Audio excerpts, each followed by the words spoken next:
नमस्कार विद्यार्थियों, मैं डॉक्टर विकास टेलर स्वागत करता हूं आज की कक्षा में। आज हम पढ़ेंगे अध्याय 3 में जगत पादप और जगत जंतु के इस भाग में हम जंतुओं का वर्गीकरण किस आधार पर किया जाता है, अर्थात जो इस पूरे विश्व में जितने प्रकार के भी जंतु पाए जाते हैं उन जंतुओं का वर्गीकरण का आधार क्या होता है, किस आधार पर इनको वर्गीकृत किया गया है। इसको वर्गीकृत करने के लिए विभिन्न प्रकार के आधारों को सुनिश्चित किया जाता है, जिसमें उसका संगठन क्या होता है।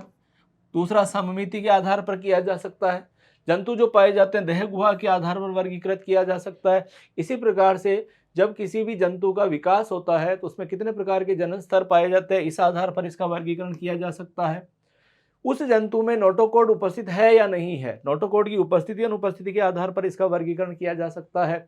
अर्थात निष्कर्ष से हम ये कह सकते हैं कि वर्गीकरण के विभिन्न प्रकार के आधार होते हैं और इन आधार पर हम वर्गीकृत करते हैं। सबसे पहले आप देख लीजिए संगठन के आधार पर।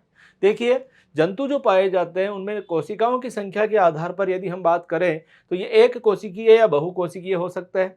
एक कोशिकीय सजीव ऐसे हैं जिसमें पूरे शरीर का निर्माण एक ही कोशिका द्वारा होता है, जैसे अमीबा है, प्लाज्मोडियम है, पैरामीशियम है। लेकिन चूंकि हम एक कोशिकीय यूकेरियोटिक सजीवों को पूर्व में ही पढ़ चुके हैं, अतः हम यहाँ पर बहुकोशिकीय सजीवों पर फोकस करेंगे। जहाँ तक हम बात करते हैं एक कोशिकीय की, तो ये एक कोशिकीय की श्रेणी में, जैसा कि हमने पूर्व में पढ़ा था फाइलम प्रोटिस्टा में, तो इनको सम्मिलित किया गया था।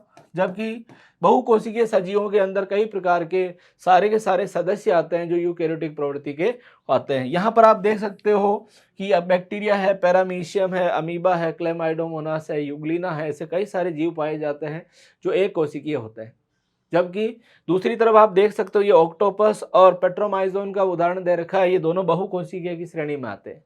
अर्थात संघ प्रोटिस्टा को छोड़ करके समस्त जो जंतु आते हैं इसे उच्च वर्गीय सारे बहुकोशिकीय की श्रेणी में रखे जाते हैं। जहाँ तक कोशिकीय स्तर की बात की जाती है, अर्थात किसी भी जंतु में पाई जाने वाली जो कोशिकाएं होती है वो किस प्रकार संगठित होकर के कार्य करती है, इस आधार पर हम इन्हें अलग अलग श्रेणी में बांटते हैं। ऐसे सजीव जो कि कोशिकाओं का समूह मात्र होते हैं उनको हम कोशिकीय स्तर के संगठन वाले जंतु के नाम से जानते हैं। अर्थात हमारे यहाँ पर कुछ ऐसे बहुकोशिकीय जीव देखने को मिलते हैं जिनमें कोशिकाएं एक समूह बना करके रहती है, लेकिन उनके अंदर किसी प्रकार के उत्तक स्तर का निर्धारण नहीं होता है। इसका एक श्रेष्ठ उदाहरण अगर आप देखना चाहते हो तो जो निडेरिया के जो समूह के सदस्य होते हैं उनमें कोशिकाएं आपके अलग अलग प्रकार के कार्यों के लिए विभेदन दर्शाती है। अगर यहाँ पर कोशिकीय स्तर पूरा हो जाता है तो उस परिस्थिति में अगला जो स्तर आता है जिसके अंदर कोशिकाएं आपके समूह बनाएगी। समूह बनाने के बाद में उत्तक का निर्माण करती है और उत्तक निर्माण होने के बाद में उनमें विशेष प्रकार के कार्यों को संपादित किया जाता है। इन्हें हम उत्तक स्तर में रखते हैं। अर्थात उत्तक स्तर क्या है? कोशिकाओं का ऐसा समूह जो एक विशेष प्रकार के कार्यों के लिए निर्मित होता है, वो आपके उत्तक की श्रेणी में रखा जाता है। तो इस प्रकार हम कह सकते हैं कि अलग अलग स्तर पाए जाते हैं। यहाँ पर आप अगर कोशिकीय स्तर की बात करते हो तो सामान्य इसमें एक कोशिका पाई जाती है और इसकी जो कोशिका पाई जाती है यूकेरियोटिक प्रकृति की होगी और इसमें सभी प्रकार के कोशिकांग पाए जाते हैं। आप यहाँ पर देख सकते हैं कि ये इसका केंद्रक है। इसी प्रकार से यहाँ पर आप देख सकते हो ये इसकी अंतःप्रद्रवी जालिका है। ये यहाँ पर आपका माइटोकॉन्ड्रिया होता है। इसी प्रकार से अपन बात करें तो यहाँ पर रिक्तिकाएं पाई जा सकती है। इसी प्रकार से यहाँ पे लाइसोसोम पाया जा सकता है। अर्थात कोशिका में जो सामान्य रूप से जो भी कोशिकांग पाए जाने चाहिए वो कोशिकांग यहाँ पर पाए जा सकते हैं। तथा अगर हम बात करते हैं विभिन्न प्रकार के उत्तक मिलकर के एक विशेष कार्य को संपादित करने के लिए अंगों का निर्माण करते हैं और विभिन्न प्रकार के अंग मिलकर के जब कोई विशेष कार्य को संपादित करेंगे तो उसे हम अंग तंत्र स्तर की श्रेणी में रखते हैं। अर्थात हम यहाँ पर कह सकते हैं कि जो आपके कोशिकीय स्तर होता है, कोशिकीय स्तर से उच्च विकसित में माना जाता है उत्तकीय स्तर। उत्तकीय स्तर से अगला जो विकसित स्तर आता हुआ था अंग स्तर, और विभिन्न प्रकार के अंग मिलकर के तंत्र का निर्माण करते हैं, इसे हम अंग तंत्र स्तर में रखते हैं। अर्थात यहाँ पे देखिए अन्य सभी प्राणियों के अंग और अंग तंत्र जो है विकसित हो जाते हैं। इनमें कार्य करने के लिए ये आपके अंग तंत्र योगदान करेंगे। यहाँ पर आप समझ सकते हो किस प्रकार एक छोटे से परमाणु से लेकर के विभिन्न प्रकार के जैव अणु बनते हैं कोशिकांग बनते हैं, फिर कोशिका का निर्माण होता है, फिर ऊतक का निर्माण होता है, ऊतक से अंग बनता है और अंग से तंत्र बनता है। और किसी भी सजीव में विभिन्न प्रकार के तंत्र मिलकर के संपूर्ण सजीव के शरीर का निर्माण करते हैं। इसे ही हम बॉडी या शरीर के नाम से जानते हैं। तो इस प्रकार हमारे जो संगठन की बात करें तो विभिन्न प्रकार के संगठन यहाँ पर देखने को मिलते हैं। अब बात आती है वर्गीकरण का अगला आधार क्या हो सकता है। देखिए, किसी भी जंतु के शरीर को कितने काल्पनिक स्थान जहां पर बराबर भागों में बांटा या काटा जा सकता है, उस आधार पर उनको हम 3 अलग अलग श्रेणियों में बांटते हैं। कुछ जंतु ऐसे पाए जाते हैं जैसे स्पंज है, उनका शरीर इस प्रकार बना होता है कि हम उसे किसी भी स्तर पर किसी भी एंगल से बराबर भागों में बांट नहीं सकते हैं। अर्थात ऐसे जीव जिनको बराबर भागों में नहीं बांटा जा सकता उनको हम असममित कहते हैं। असममित का सबसे श्रेष्ठ उदाहरण है आपका संघ पोरीफेरा। जो पोरीफेरा होता है, उस पोरीफेरा के जो सदस्य आते हैं स्पंज, वो इसी श्रेणी में रखे जाते हैं। जबकि कुछ सजीव ऐसे पाए जाते हैं जिसको आप किसी भी तरीके से काटना चाहो, बांटना चाहो तो ये बराबर भागों में बांटा जा सकता है। जैसे एक गोल गेंद होती है, गेंद को यदि बीचों बीच से काटा जाए तो इसके कई सारे ऐसे स्थान होते हैं जहां से इसको बराबर भागों में बांटा जा सकता है। इसको हम कहेंगे अरीय सममित। अर्थात निडेरिया और इकाइनोडर्मेटा के जो सदस्य होते हैं उनको हम अरीय सममिति के अंदर रखते हैं। तो ऐसे जंतु जिसको किसी भी एंगल से 2 बराबर भागों में विभाजित नहीं किया जा सकता उन्हें हम असममित कहते हैं, जैसे संघ पोरीफेरा के स्पंज। इसी प्रकार के ऐसे जंतु जिसको किसी भी एंगल से बराबर भागों में काटना या बांटना चाहे तो बराबर बांट सकते हैं, उनको अरीय सममित कहते हैं, जैसे निडेरिया और इकाइनोडर्मेटा को इसमें सम्मिलित किया जाता है। और अंत में कुछ जंतु ऐसे पाए जाते हैं जिन्हें केवल एक ही स्थान से बराबर भागों में बांटा जा सकता है। जिसे हम हमारा उदाहरण लेते हैं, मानव शरीर को यदि इस स्थान से काटा जाए या बांटा जाए तो हमारे 2 बराबर भागों का निर्माण हो जाता है। इसे हम द्विपार्श्व सममित कहते हैं। अधिकांश जो जंतु जगत के सदस्य होते हैं वो द्विपार्श्व सममित श्रेणी के होते हैं। यहाँ पर आप देख लीजिए, ये संघ पोरीफेरा के सदस्य है, स्पंज है, और इस स्पंज को बराबर भागों में बांटना काटना संभव नहीं है। जबकि ये आपके अरीय सममिति दर्शाने वाला निडेरिया है, जिसको किसी भी एंगल से अगर काटे, जिस प्रकार गेंद को काटा बांटा जा सकता है, तो इसको वर्गीकृत किया जा सकता है। इसी प्रकार से आपके अधिकांश जो जंतु पाए जाते हैं वो आपके बाइलेटरल सिमेट्री या द्विपार्श्व सममिति दर्शाते हैं। अर्थात जैसे मेंढक है, कुत्ता है, बिल्ली है, इनको एक ही स्थान से ऐसे बराबर भागों में काटा बांटा जा सकता है कि इसके दोनों तरफ बराबर बराबर हिस्सों को आप देख सकते हो। तो प्यारे विद्यार्थियों, यहाँ पर जो वर्गीकरण का आधार है सममिति, उसके उदाहरण आपको महत्वपूर्ण रूप से ध्यान रखने हैं। फिर अगला आता है देह गुहा। सबसे पहले मैं आपको बताऊं देह गुहा या सीलोम कहते हैं किसे हैं, कि किसी भी जंतु सजीव का बाह्यतम जो आवरण होता है वो, और उसके अंदर की तरफ पाई जाती है आहार नाल। आहार नाल तथा बाह्य आवरण के मध्य जो रिक्त स्थान पाया जाता है उसे हम सीलोम या देह गुहा के नाम से जानते हैं। ये जो सीलोम पाई जाती है, ये सीलोम उपस्थित है या नहीं है, और अगर उपस्थित है तो इसमें वास्तव में मेसोडर्म उपस्थित है या नहीं है, इस आधार पर सजीवों को अलग अलग भागों में वर्गीकृत किया जाता है। देखिए, ऐसे सजीव जिनके शरीर में किसी प्रकार की देह गुहा नहीं पाई जाती है उसको हम एसिलोमेट कहते हैं। अर्थात इनमें देह गुहा गायब होती है। और देह गुहा जो गायब पाई जाती है, इसका एक सर्वश्रेष्ठ उदाहरण आपके सामने आता है, वो है आपका एस्के हेलमिंथीस। अगर आप एस्केरिस को लेकर के, मान लीजिए ये पेन एक एस्केरिस है, अगर हम इसको ऐसे काटते हैं तो उस परिस्थिति के अंदर इसमें आहार नाल और देह जो बाह्य स्तर होता है उसके मध्य गुहा गायब होती है, इसमें ऊतक भरे रहते हैं। ये अदेह गुही है या इसको एसिलोमेट के नाम से जानते हैं। और इसका उदाहरण आपको याद रखना है, जो एसिलोमी होते हैं या अदेह गुही होते हैं, उसका उदाहरण है आपका संघ एस्के हेलमिंथीस, जिसमें हम एस्केरिस को रखते हैं।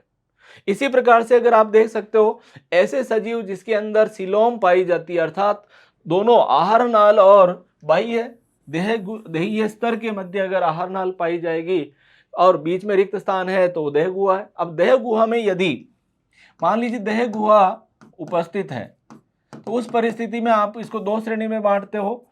एक होता है हमारा ऐसा भाग जिसके अंदर आप देखेंगे कि देह गुहा में मेसोडर्म उपस्थित है, तो उसे हम वास्तविक देह गुहा कहते हैं। और अगर जिसमें मेसोडर्म अनुपस्थित होती है या नहीं पाई जाती है उसे हम आभासी देह गुहा कहते हैं। तो इस प्रकार से यहाँ देह गुहा पाई भी जा सकती है, लेकिन यह आभासी प्रकृति की होगी या वास्तविक होगी, ये भी एक महत्वपूर्ण बिंदु आता है। अब यहाँ पर देख लीजिए, ये सीलोम है। सीलोमेट के अंदर ये बीच में रिक्त स्थान पाया जाता है, तो इसको हम सीलोमेट या देह गुहा श्रेणी में रखते हैं। ऐसे जंतु जिसके अंदर देह गुहा पाई तो जाती है, लेकिन अगर वह मान लीजिए मेसोडर्म से आवृत नहीं होती तो उसे हम स्यूडोसीलोमेट या आभासी देह गुहा के नाम से जानते हैं।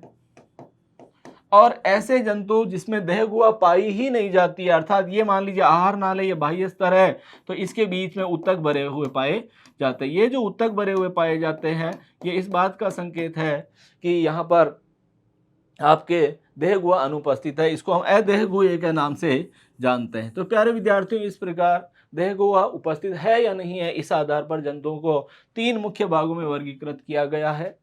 एक होते हैं देह गुहा, एक होते हैं आभासी देह गुहा और एक होते हैं हमारे अदेह गुहा। अब हम बात करते हैं भ्रूण।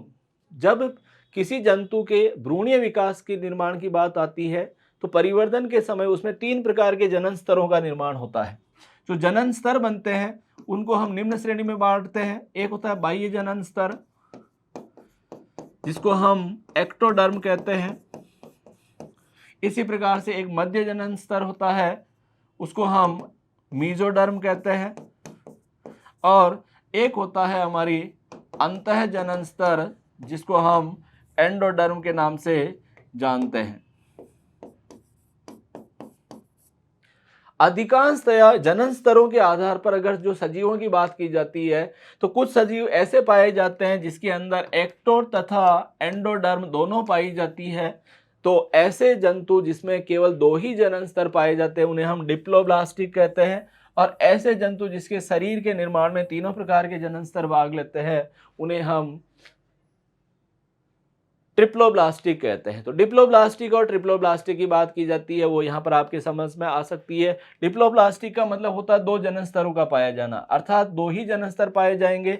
और ये जो 2 जनन स्तर पाए जाते हैं, मान लीजिए ये हमारा एक्टोडर्म है और ये मान लीजिए आपका एंडोडर्म है। एक्टोडर्म को हम बाह्य जनन स्तर कहते हैं और इसको हम अंतः जनन स्तर कहते हैं। दोनों जनन स्तरों के मध्य कुछ ऐसे निर्जीव भाग का निर्माण हो जाता है जो दोनों को चिपकाए रखता है, इसको मीजोग्लिया के नाम से जानते हैं। तो इस प्रकार डिप्लोब्लास्टिक जो जंतु होते हैं उनके एक्टोडर्म और मेसोडर्म को जोड़ने का कार्य जो करती है, एक आपके नॉन लिविंग स्तर करता है, अजैविक स्तर करता है, जिसको हम मीजोग्लिया के नाम से जानते हैं। इस प्रकार हमारे भ्रूण की परतों की हमने बात की थी। स्पंज तथा निडेरिया में उनके भ्रूणों के मध्य जो है मध्य जनन स्तर नहीं पाई जाती, अर्थात यहाँ पर हम कह सकते हैं, अगर उदाहरण की बात अपन करें तो जो संघ पोरीफेरा है जिनमें स्पंज रखे जाते हैं और साथ में इस संघ जो है हाइड्रा वाला जिसको निडेरिया कहते हैं, उन दोनों के अंदर आपके जो है डिप्लोब्लास्टिक प्रकार का वर्गीकरण देखा जाता है। अर्थात ये 2 ऐसे जंतुओं के जो समूह है जिसके अंदर 2 ही आपके जनन स्तर पाए जाते हैं, इनको हम द्विजनन स्तरी या डिप्लोब्लास्टिक के नाम से जानते हैं। जबकि शेष जितने भी जंतु आते हैं, इससे आगे के वर्गीकरण में समस्त जंतु जो पाए जाते हैं उनके निर्माण में 3 जनन स्तर भाग लेंगे और इस आधार पर हम इनको ट्रिप्लोब्लास्टिक कहते हैं। अब देखिए, भ्रूण परिवर्तन के दौरान भ्रूण में एक ठोस संरचना का निर्माण होता है। इस ठोस संरचना को नोटोकॉर्ड कहते हैं। और ये जो नोटोकॉर्ड पाई जाती है, नोटोकॉर्ड की उपस्थिति और अनुपस्थिति के आधार पर इनको 2 श्रेणी में बांटते हैं। ऐसे जंतु जिनके अंदर नोटोकॉर्ड पाई जाती है वो आपके कॉर्डेटा की श्रेणी में रखे जाते हैं, जिनको कशेरुकी कहते हैं। और इसी प्रकार से अगर हम बात करें तो ऐसे जंतु जिसमें नोटोकॉर्ड अनुपस्थित होती है उसको हम नॉन कॉर्डेटा की श्रेणी में रखते हैं। अर्थात जंतु के भ्रूण परिवर्तन के समय अगर ये नोटोकॉर्ड बनती है तो वो कोर्डेटा है, नहीं बनती है तो नॉन कोर्डेटा है। इस प्रकार से हम यहाँ पर देख सकते हैं कि जंतुओं का वर्गीकरण करते समय ये भी एक आधार हो सकता है कि इसमें नोटोकॉर्ड उपस्थित है या नहीं है। जहां तक जंतुओं के वर्गीकरण का एक आरेखी निरूपण की बात की जाती है, तो जो जगत एनिमेलिया है, अर्थात जिसको कि जंतु जगत कहते हैं, ये सामान्यतः बहुकोशिकीय होता है। इसीलिए यहाँ पर अपन ने बहुकोशिकीय कोशिकीय स्तर से शुरुआत की। ये यूकैरियोटिक प्रकृति के होते हैं क्योंकि इसके अंदर कोशिका में केंद्रक पाया जाता है। साथ ही ये विषमपोषी प्रकृति के होते हैं, अर्थात ये अपना पोषण प्राप्त करने के लिए किसी न किसी स्वपोषी पर प्रत्यक्ष या अप्रत्यक्ष रूप से निर्भर करते हैं। इसके उपजगत पैराजोआ की अगर बात करो तो ये आपके सममिति नहीं दर्शाते हैं, उत्तक नहीं पाए जाते हैं, अर्थात इनमें कोशिकीय स्तर का संगठन पाया जाता है। जबकि दूसरी तरफ आप यूमेटाजोआ की बात करते हैं तो यूमेटाजोआ जो उपजगत होता है, इस उपजगत के अंदर आप क्या देखते हैं कि सममित होते हैं ये, और साथ ही इसमें उत्तक और अंग स्तर का संगठन पाया जाता है। अर्थात वर्गीकरण करते समय हमें विभिन्न प्रकार के वर्गीकरण के आधारों को ध्यान में रखते हुए ये पता लगाना पड़ता है कि हमने इनको किन किन भागों में वर्गीकृत किया है। इसी प्रकार से आपका एक आगे का वर्गीकरण आप यहां पर समझ सकते हो कि जैसे मान लीजिए फाइलम पोरीफेरा है। फाइलम पोरीफेरा जो होता है उसमें कोशिकीय स्तर का संगठन पाया जाता है, अर्थात इसके अंदर किसी प्रकार के उत्तकों का, अंगों का और तंत्रों का निर्माण नहीं होता है। जबकि अगर हम संगठन की बात करें तो फाइलम निडेरिया जो आता है आपका, ये पहला हो गया। दूसरे नंबर पर आपका फाइलम निडेरिया आता है, इसमें उत्तक स्तर का संगठन पाया जाता है। साथ ही अगर हम निडेरिया की बात करते हैं तो इसमें दो जनन स्तर पाए जाते हैं, एक्टोडर्म और मीजोडर्म। इसी कारण इसको द्विजनन स्तरीय या डिप्लोब्लास्टी के नाम से जानते हैं। अब ये गुण सम्मिलित करने के बाद में सममिति के आधार पर वापस इनको दो श्रेणियों में बांट दिया है। सममिति में अगर ये असममित है तो पोरीफेरा है। देह गुहा की अपन बात करें तो इसके सदस्य असिलोमी होते हैं, अर्थात सिलोम अनुपस्थित होती है। तो फाइलम पोरीफेरा, फाइलम निडेरिया और फाइलम प्लेटीहेल्मिंथीज तीनों ही एसिलोमेट प्रकार के होते हैं, अर्थात इसमें देह गुहा का अभाव होता है और इनमें किसी में भी पृष्ठ रज्जु नहीं पाई जाती, ये नॉन कोर्डेटा में रखे जाते हैं। जबकि अगर हम सममिति के आधार पर बात करें तो सममिति के आधार पर यहाँ दो भाग हो गए थे। एक भाग हो गया था हमारा असममित और दूसरा हो गया अरीय सम्मित। अरीय सम्मित किसे कहते हैं? ऐसे जंतु जिसके अंदर किसी भी स्थान से काटने पर यह सममिति को दर्शाते हैं। फाइलम निडेरिया इस श्रेणी में आता है जो कूट सिलोमी होती है, अर्थात इसमें आभासी देह गुहा पाई जाती है। फाइलम एस्केवेल्मिंथीज जिसमें आता है, और नोटोकॉर्ड नहीं होने के कारण इनको नॉन कोर्डेटा की श्रेणी में रखते हैं।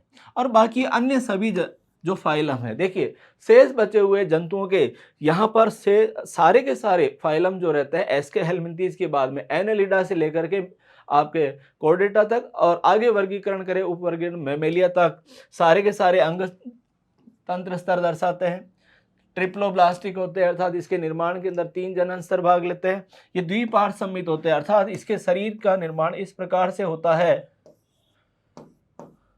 कि अगर हम इसको काटना चाहे तो केवल एक ही स्थान ऐसा होगा जहां पर इसको काटा जा सकता है।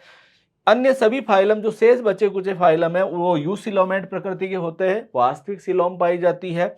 और अन्य सभी फाइलम जो होता है जीवन की किसी न किसी अवस्था में नोटोकॉर्ड पाई जाती है, अर्थात ऐसे जंतु जिसके जीवन की किसी न किसी अवस्था में नोटोकॉर्ड पाई जाती है उन्हें हम कोर्डेटा कहते हैं, जिनमें नहीं पाई जाती है उन्हें हम नॉन कोर्डेटा कहते हैं। तो इस प्रकार प्यारे विद्यार्थियों, हमारे जो इस अध्याय के जिसका नाम है जगत पादप और जगत जंतु, उसके इस भाग में हमने वर्गीकरण के जो आधार होते हैं प्राणियों में उसके बारे में अध्ययन किया। बहुत बहुत धन्यवाद। नमस्कार। जय हिंद।